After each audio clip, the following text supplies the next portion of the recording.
first couple rounds are the rounds to study your opponent, like every fighter does. But he found the opportunity and took advantage of it. Why not?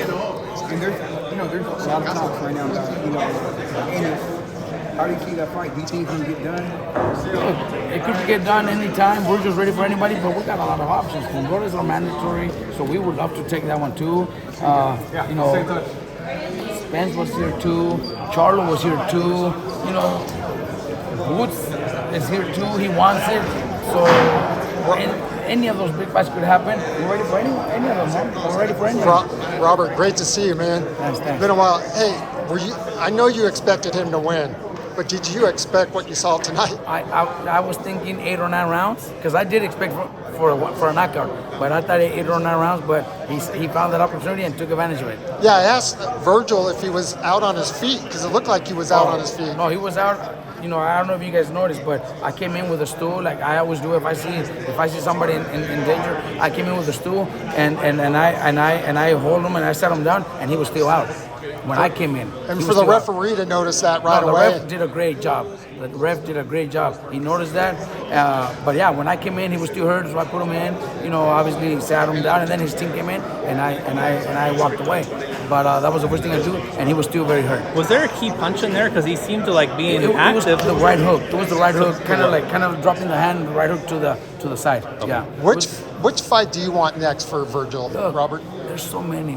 Honestly, our mandatory is the WBC Fundora, but he's got other plans with his fight against Thurman in January or February, so that might take a little bit longer. So we might have to take something else before that. Spence was here, Charlo was here, Boots was here. There's a lot of big fights for Vergil. I think Vergil right now became the fighter to challenge.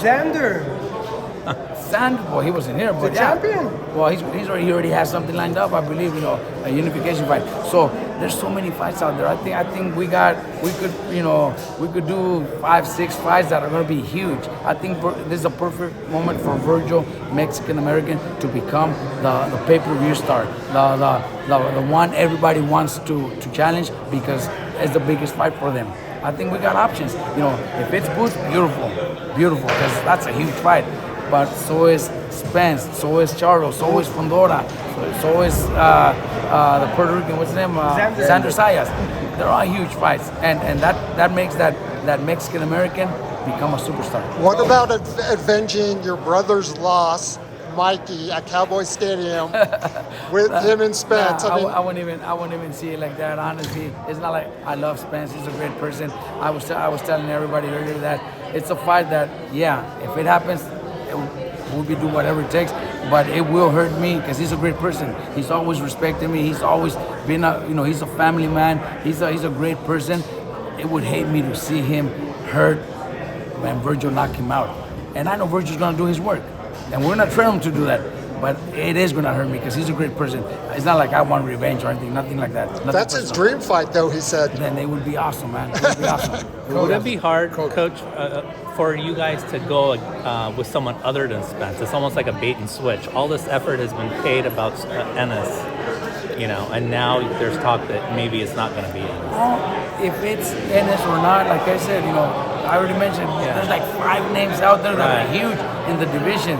So we got options. We're not chasing one. Everybody, it looks like everybody is chasing us now. We're the name. We're the one everybody wants to fight. Charlo, we kind of crossed on the hallway, and Charlo started challenging us too. So Charlo's also available. There's a lot of fights out there, man. There's a lot of big fights, and the names are big enough for Vergil to become the next pay-per-view star. Coach, question for you. So during the week, I was watching you in the background while Vergil's manager was talking or Vergil was talking, and when Boots came up, I could just see you behind him, shaking your head. You were adamant, that's not gonna happen. Where did that come from? What gives you so much insight, or where does the insight come from for you to believe that's not gonna happen? Because look, it already happened twice, but the first time, Boots announced he can't make 147 anymore. He's moving to 154. So then we're already talking about it. They're already negotiating. And then when everything's pretty much already almost finalized, he decides, I still want to stay at welterweight. So that dropped everything. So we got to move on. So he fought one more time at welterweight. And then now he's at 154, and I know for a fact he told his promoter he was gonna need 2 tune-up fights, and he just went through 1. And he was gonna take 2 tune-up fights. I think Eddie, the Zone, are kind of pushing him, kind of forcing him. I'm not saying he's not gonna fight. He will fight because he's a great fighter, man. He's probably the best one out of all the group that we're talking. Maybe not the biggest name, because we got somebody like Errol Spence, Crawford. Fundora is fucking the man. Right now, the WBC champion. But I think he is a huge name, so it'll be a big fight. But I truly believe that's why I've been saying it, because I was told he wanted 2 tune-up fights, and he already got 1, so he might still want another one. But look, the fight doesn't have to be next. It could take a few fights from now, and the fight could be even bigger. Make Vergil, get Vergil some other, the other fighters that we were mentioning, and we just make it a bigger star. Make him a bigger star and a bigger fight. What about Crawford? One follow-up question for you, Coach. So, obviously all those names are available, the fight's being lined up with Boots, but there's still a fighter, there's still, that competitive fire in Vergil. He still calls out Crawford. After seeing how Crawford, handled himself with Canelo, do you have any, and I know it's your guy, but any hesitancy or any, let's hold off on that fight, or, hey, Crawford's ready, we're ready right now? Crawford's a great fighter, man, but look, I would love to fight Crawford, but Crawford is with that win, he has nothing to prove anymore. He doesn't need to challenge himself against nobody, a young fighter, somebody 10, 11 years younger than him. He doesn't need to. He got a big win against Canelo, so if he wants to make history, he maybe fights at 160, becomes champion there, and becomes a 6 division champion, which Oscar De La Hoya and Packer are the only ones, and maybe tries to become undisputed there, to be the only 4 division undisputed, just to make history. I don't think he'll come down to 154. Could he go up though? Could Ortiz go up to 160? Yeah, we go up to 160, but we got too much at 154 still. So you know what I mean? But we are willing to go to 160. It wouldn't be a bad idea. He's a big kid. Vergil's huge. He's strong. You guys seen it. He's strong. So he could definitely compete at 160. Well, Coach, how do you feel about Vergil taking over the Mexican holidays? Things to Mayo, how do you feel about that? There was a time where Mayweather had those.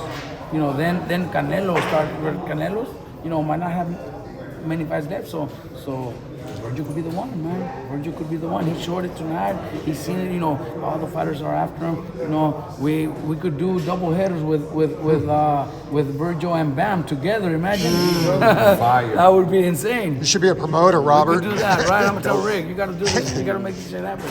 Robert, Bam's last fight, on his contract, so we could definitely do something. Hey, Robert, real quick, there's a big fight coming up in a couple of weeks, Haney and Norman Jr. What are your thoughts on that fight? Oh, that's right. It's gonna be over there in Saturday with us. Yeah. That's how you forget. Yeah. That's gonna be a good fight. Haney's a great boxer, man. I think he's gonna try to win by decision, and I know. I faced what's his name? Norman. Norman. He's a strong. I heard. I was there. I heard those punches. He's strong, but I don't think Haney's gonna stand to an exchange. I think Haney's gonna box and try to pull off a decision. Robert, so I spoke with Boots, and Boots said that was what Vergil was supposed to do. And I asked him how he sees the matchup going. He said it's going to go however I want it to go. What are your thoughts on that? He could say that, whatever he wants. Believe me, his fight was supposed to go the way he fought because of who he fought. Vergil fought a solid guy. Vergil fought a real guy. He fought, this guy was the real deal. It wasn't supposed to go like that. I knew, I had the feeling we were going to win by knockout, but it was going to take 8 or 9 rounds. It was going to be a challenge. Vergil made it look a lot easier. Boots' fight was supposed to go the way it went, not ours. Ours went like that because Vergil's just a bad motherfucker. Awesome. Robert, question. I'm looking at Vergil. Vergil has star written all over him, and then as they've been busy. It seems like you guys are going to be in competition. Who's going to take over the mantle as the next great Mexican star? How do you feel about that? Look, Benavidez is a great fighter, but I think he's in a division where there's not those. There is big fights, but not in the level where here in the States. There's Bivol and there's Better Beef that are huge fights, but they don't have that stardom here in the States, like Spence, like Boots, like Crawford, you know what I mean? Like Honduras, they're all from the States, you know, and Vergil is Mexican American. So I think that's the difference. Benavidez is one of my favorites. He's a bad dude. You know, I think he beats all those guys that I mentioned. I think he beats all those guys.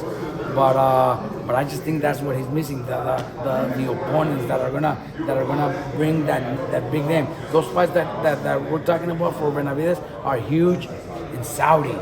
They're huge because Turkey will pay for them, not because they're gonna be huge on pay-per-view, because those names are not too. They're big in boxing, but not in the world.